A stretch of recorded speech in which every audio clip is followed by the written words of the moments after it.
సొంతిళ్ళు లేని వాళ్ళకి, సిటీలో ఉండే వాళ్ళకి అనుకోకుండా ఏవో కొన్ని కారణాల వల్ల తప్పకుండా అయితే రెగ్యులర్‌గా 4, 5 ఇయర్స్‌కో ఎన్నిసార్లు మారాల్సొచ్చిద్దో జీవితంలో అద్దె ఇల్లు మారడం అనేది. ఇక అలా ఇల్లు మారి మళ్ళీ అక్కడ సర్దుకోవడం అంటే పెద్ద తలనొప్పి పని అని వామ్మో అని కాకుండా సింపుల్ అనేలా ఈ టిప్స్ ఫాలో అయితే మాత్రం చాలా ఈజీగా ఉంటుంది.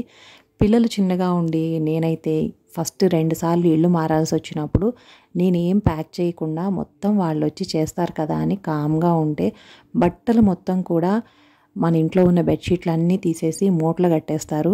మనం నీట్‌గా ఫోల్డ్ చేసినయి మొత్తం కూడా వాళ్ళు తీసేసి ఎలా అంటే అలా మూట కట్టేసినప్పుడు అక్కడ తీసుకెళ్ళి డంప్ చేసేస్తారు. మనం ఒకేసారి అన్‌ప్యాకింగ్ చేసి సర్దుకోవడం 1 వీక్ అయినా పడుతుంది. బట్టలొక్కటే అలా ఉంటే ఇక ఇంటి వస్తువులు మొత్తం సర్దాలంటే మనం మారిన ఇంట్లో కనీసం 1 మంత్ మనం సెట్ అవ్వడానికి టైం పడుతుంది.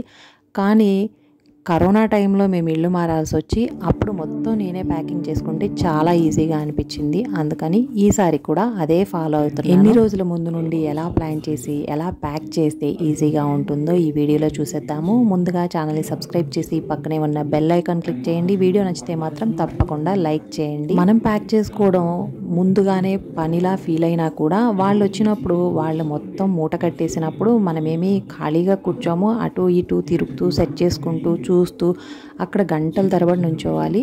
అండ్ మనకి వాళ్ళ ప్యాకింగ్ లేట్ అయిపోతుంది. తర్వాత మనం సెటరేట్ చేసుకోవడం అంతా కూడా లేట్ అవుతుంది. అలా కాకుండా నేనైతే ఫస్ట్ యూజ్ చేయని బట్టలు, ఇంట్లో ఉన్న బ్యాగ్లు, కొత్త బట్టలు ఇలాంటివన్నీ కూడా బ్యాగ్స్ ఎన్ని బ్యాగ్స్ ఉంటే అన్ని బ్యాగ్స్, ఇంకా శారీస్ యూజ్ చేయము. ఇలాంటివన్నీ 20 డేస్ ముందే ఇవైతే ప్యాక్ చేశాను. ఇంకా అన్ని రోజుల ముందు ఎందుకు ఉంది అనుకుంటాం, కానీ మధ్యలో ఇప్పుడు పిల్లల స్కూల్స్కి ఇంకా ఏదో ఒకటి ఎక్స్ట్రా పనులు, బయటికి వెళ్ళడం ఇట్లా ఇప్పటి రోజుల్లో అయితే అవి కామన్గా ఉంటున్నాయి. ఎప్పుడు ఏ పని ఉండిద్దో అయితే తెలియదు. అవి అయితే మనకి ఎలాగో పక్కన పడి ఉండేవి, మనం రెగ్యులర్గా యూజ్ చేసేవి కాదు. కాబట్టి దాదాపు 20 డేస్ ముందు ఇలా అన్నీ సర్ది పెట్టేశాను. అండ్ బట్టలు ఫోల్డింగ్, బెడ్షీట్లు కానీ శారీస్ మనకి తక్కువ ప్లేస్లో ఎక్కువ పట్టడానికి ఫోల్డింగ్ ఎలా అనేది ఇంతకుముందు వీడియోలో అయితే అప్లోడ్ చేశాను. ఎండ్ స్క్రీన్లో ఇస్తాను, ఒకసారి చెక్ చేయండి. ఇలా శారీ పెట్టికోట్స్ మొత్తం రోల్ చేసేసి మనకి కార్నర్లో ఎక్కడ ప్లేస్ ఉండిద్ది అవి నియర్లీ ఒక 10 శారీస్ కూడా పట్టవు. క్లాత్ కవర్స్ ఒక 3 ఉన్నాయి. దానిలో ఆల్మోస్ట్ ఉన్న శారీలు మొత్తం పట్టినాయి. మనం అలా ఫోల్డ్ చేసుకొని స్పేస్ అడ్జస్ట్ చేసుకొని బట్టలు మొత్తం సర్దేస్తే ఇదేదో మనం ఒక ట్రిప్కి వెళ్ళేది మళ్ళీ మనం తీసుకోవాలి అనే పని ఉండదు. కాబట్టి ఒకసారి మొత్తం కొంచెం ప్రెస్ చేసి బట్టలన్నీ ఎక్కువగా పెట్టేసుకున్నా కూడా మళ్ళీ మనం తీసి సర్దుకోవడమే కాబట్టి ప్రాబ్లం ఉండదు.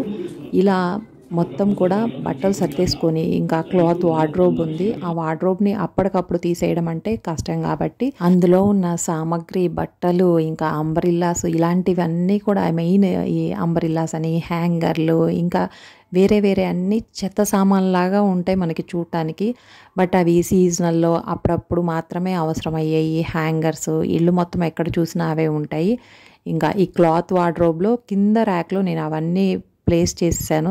సో మొత్తం తీస్తే వేస్ట్ సామాన్లే ఎక్కువ ఉంది అనేలాగా కనిపిస్తూ ఉంటాయి. ఇది మొత్తం కూడా మళ్ళీ డిస్మాండిల్ చేసేసి యూజ్ చేయని ఒక వేస్ట్ బ్యాగ్లో మొత్తం ప్యాక్ చేసి పెట్టుకొని తర్వాత అవసరమైతే యూజ్ చేయొచ్చు, లేదంటే అది అలానే ఉండిపోతాయి. పెట్టుకున్న తర్వాత ఆ ప్లేస్ మొత్తం కూడా మురికి పట్టిపోయి ఉండిద్ది. ఎందుకంటే రోజు కిందకి అంత పర్ఫెక్ట్గా క్లీన్ చేయం, ఇంకా మాపింగ్ ఉండదు. కాబట్టి అదంతా క్లీన్ చేసి ఇక పెద్ద సూట్ కేసులు తీసుకొని పట్టు టైపు మొత్తం కూడా కొంచెం ఫ్యాన్సీగా పార్టీ వేర్ ఇలాంటివన్నీ సెట్ చేసేసి ఇంకా మనం కదిలిచ్చే పని ఉండదు, మనం అటు వెళ్ళము అన్న ప్లేస్లో అయితే పెట్టుకున్నాను. బట్టలన్నీ కూడా సెట్ చేశాను. ఇలా తీసేటప్పుడు మనకి ఏదైనా తీసేయాల్సిన బట్టలు ఇలాంటివన్నీ వస్తాయి. జనరల్గా కిందకి వెళ్ళిపోతే మనం చూసుకోము, అప్పుడప్పుడు సర్దినప్పుడు ఉంటాయిలే అని ఉంచుతాము. అలా ఉన్నాయి మొత్తం తీసేసి మెయిన్ ఇంకా మెడిసిన్స్ అన్నీ ఎక్స్పైర్ అయిపోయిన మెడిసిన్స్ ఇలాంటివన్నీ ఉంటాయి. ఎక్కువ టైం తీసుకుంటాయి కాబట్టి కొంచెం ఎక్కువ రోజులు ముందుగానే స్టార్ట్ చేస్తే ఒక 1 డే ఇవి మొత్తం తీసుకున్న తర్వాత ఇంకొక రోజు కొంచెం ఫ్రీగా ఉన్న టైంలో చూసుకొని బుక్స్ అన్నీ ఇంకా పిల్లలకి ఎగ్జామ్స్ కూడా అయిపోయాక బుక్స్ మొత్తం సెట్ చేసేసుకొని అవసరం లేనివి తీసి పడేశాను. ఇక నేను మెయిన్ టెక్స్ట్ బుక్స్ అయితే చాలా వరకు ఉంచుతాను, అవసరమైనవి అప్పటికప్పుడు మళ్ళీ గూగుల్లో వెతుక్కోకుండా టెక్స్ట్ బుక్ రివిజన్ వాళ్ళకి ఉండాలని, అవసరమైంది ఏదైనా టాపిక్ కావాలి అంటే లాస్ట్ ఇయర్ బుక్స్లో సెర్చ్ చేసుకునేట్టు. ఇంకా కార్టూన్ బాక్సులు ఉంటే వాటిల్లో బెడ్షీట్లు మొత్తం పెట్టేశాను. ఒక ఫుల్ కార్టూన్ బాక్స్కి బెడ్షీట్లు, ఇంకా ఒక వేరే పెట్టెకి కూడా ఇంకొక హాఫ్ అయినాయి. ఇంకా రిమైనింగ్ హాఫ్ ఉంది కాబట్టి ఇది దగ్గరకు వచ్చాక ఒక 1 వీక్ ముందు ఇలా స్టార్ట్ చేసేస్తే మెయిన్లీ రోజు యూజ్ చేసుకున్న బెడ్షీట్ల వరకు ఉంచేసి ఒక 3-4 రిమైనింగ్ పిల్లో కవర్స్తో సహా మొత్తం ప్యాక్ చేసేసి, ఇంకా 1 వీక్కి సరిపడా బట్టలు మాత్రమే, యూనిఫామ్స్ కానీ ఇలాంటివి, ఇంకా నైట్ డ్రెస్లు, ఏదైనా బయటకి వేసుకెళ్ళడానికైనా ఒక వారానికి సరిపడా అందరి బట్టలు పెట్టి, ఇంకా మిగిలిన మొత్తం కూడా ప్యాక్ చేసేసి టేప్ వేసేసి పెట్టాను. ఒక ఫుల్ బాక్స్లో మాత్రం అంబ్రిల్లాసు, ఐరన్ బాక్సు, ఇంకా హ్యాంగర్సు ఇలాంటివన్నీ కూడా ఒక బాక్స్లో, అది పెద్ద స్ట్రాంగ్గా లేని బాక్స్ ఉంటే అందులో ఇలాంటివన్నీ పెట్టేసుకున్నాను. ఇలా ఎప్పటికప్పుడు క్లీన్ చేసుకుంటా ఉంటే మనకి ఇంట్లో తీసేయాల్సిన వేస్ట్ కానీ అవన్నీ వచ్చేసి చాలా వరకు పాడైపోయినాయి. మనం పడేయాల్సినవన్నీ బయటకు వచ్చేస్తూ ఉంటాయి. 1 by 1 ఇలా 1 వీక్ ముందు నుండి మాత్రం చేసుకుంటా ఉంటే ఈ ఎక్స్ట్రా బ్యాగ్స్ ఇవన్నీ వేస్ట్ లగేజ్ లాగా కనిపిస్తాయి, కానీ లంచ్ బ్యాగ్స్ అని ఇలా జూట్ బ్యాగ్స్ అవి కంపల్సరీ ఎప్పుడు యూజ్ అయ్యేవే, బట్ వెతుక్కుంటాము. వెళ్ళగానే బట్టలు సర్దుకోవడానికి కూడా హ్యాంగర్లు కావాలి కాబట్టి ఇలాంటివన్నీ కూడా ఒక దానిలో పెట్టుకున్నాను. ఇంకా బట్టలు మొత్తం తీసినప్పుడు వాటి కింద యూజ్ చేసే షీట్స్ ఉంటాయి కదా, ఆ షీట్స్ కూడా వాష్ చేసుకొని చక్కగా ఆరబెట్టుకొని ఈ మొత్తం హ్యాంగర్స్ ఇవి ఎందులో అయితే పెట్టానో అందులోనే పెట్టుకుంటే ఈ ఒక్క బాక్స్ ఓపెన్ చేస్తే మనకి ఫస్ట్ తర్వాత సర్దుకోవడానికి మెయిన్ కావాల్సినవన్నీ ఉంటాయి. ఇక బట్టలు అయితే మోస్ట్లీ బ్యాగుల్లోనే సరిపోయినాయి. ఇంకా బెడ్షీట్లు అనేటప్పటికీ ఏ కార్టూన్లో ఉన్నాయో మనకి తెలుసు, గుర్తుండదు అనుకుంటే పైన మార్కర్తో నోట్ చేసుకుంటే సరిపోతుంది. ఇంకా కిచెన్లో ఇవి కూడా షీట్స్ తీసేసి వాష్ చేసేసి, ఏదైనా వేస్ట్ అండ్ ఖాళీ అవ్వాల్సినవి మొత్తం క్లీన్ చేసేసి, డబ్బాలు ఖాళీ అయినవి మొత్తం కడిగి పెట్టేసుకొని ఆరబెట్టుకుంటే, తర్వాత ఒక 1 month నుండే నేను గ్రాసరీ ఏం తీసుకురాకుండా మొత్తం కిరాణా కూడా ఖాళీ చేశాను. అండ్ ఈ ఇంట్లోకి వచ్చేటప్పుడు 4 years బ్యాక్ క్రాకరీ యూనిట్ మొత్తం ఎలా అయితే ప్యాక్ చేసి తెచ్చానో యూజ్ చేయడానికి ఖాళీ లేదు. సో అలానే అటక మీద ఆ అట్టపెట్టెల్లోనే ఉన్నాయి కాబట్టి కదిలిచ్చే పని లేదు. వాటిని జాగ్రత్తగా తీసి, ఇవన్నీ ఏంటంటే డెలికేట్ ఐటమ్స్ మొత్తం కూడా మేము వెళ్ళేటప్పుడు కార్లో తీసుకెళ్ళాలి.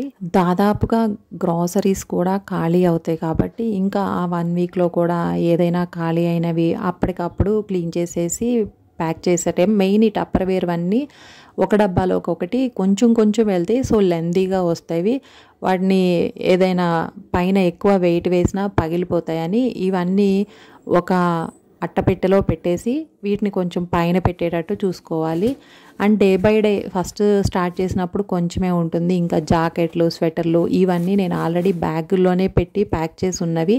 అవి మొత్తం ప్యాకర్స్ వాళ్ళు వచ్చినప్పుడు విడిగా ఒక కార్టూన్లో ఇలా బ్యాగ్స్ తోటే పెట్టేసుకున్నా. వాళ్ళు అలా పడేసి వెళ్ళినా కూడా వార్డ్రోబ్లో సర్దుకోవడానికి నీట్గా బ్యాగ్లోనే ఉంటాయి కాబట్టి అవి క్లమ్జీగా ఏం అనిపించదు.